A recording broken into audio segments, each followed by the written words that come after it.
Nous avons mis sur pied ce que nous appelons le service pastoral des migrants.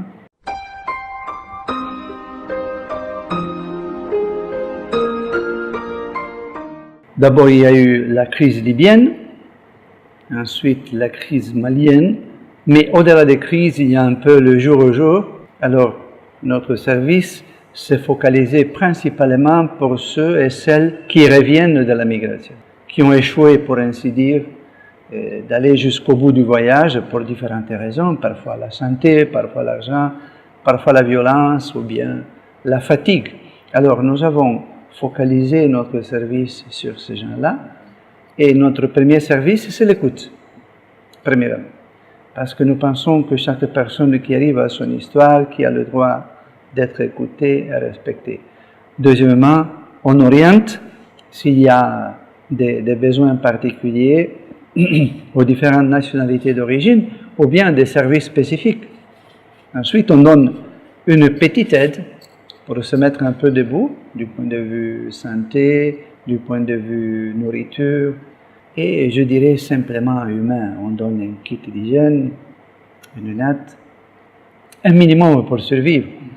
Dans des cas exceptionnels, quand on voit que le migrant a envie de rester ici pour chercher un peu d'argent, parfois, on lui offre des connexions sur le travail.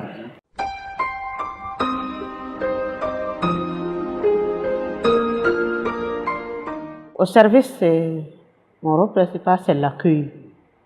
Nous accueillons tous ceux qui arrivent d'Arcadès, de Libye, d'Alger. Bon, nous les écoutons. Nous discernons leur situation avec eux. Et nous voyons ce qui est faisable à faire. Ce qui est important, c'est l'écoute. L'écoute simple, cordiale et vraiment pour qu'ils se sentent intéressés. Les jeunes sont la majorité. Les femmes, il y a des couples qui arrivent avec leurs femmes et leurs enfants. Si la route, elles perdent beaucoup de choses, elles sont traumatisées. Comme le père a dit auparavant, même ils ont été violés, malades. Donc, on discerne, on voit les besoins. Il y a les kits d'hygiène, les nattes, les habits de rechange, bon, plus, c'est le temps où il y a beaucoup du froid, il y a les couvertures qu'on ajoute, les moustiquaires.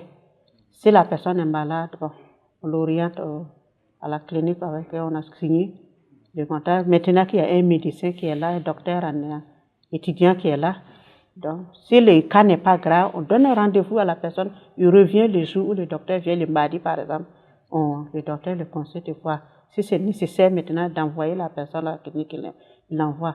Sinon lui-même il fait les premiers soins, il donne prescrire les produits qu'il faut.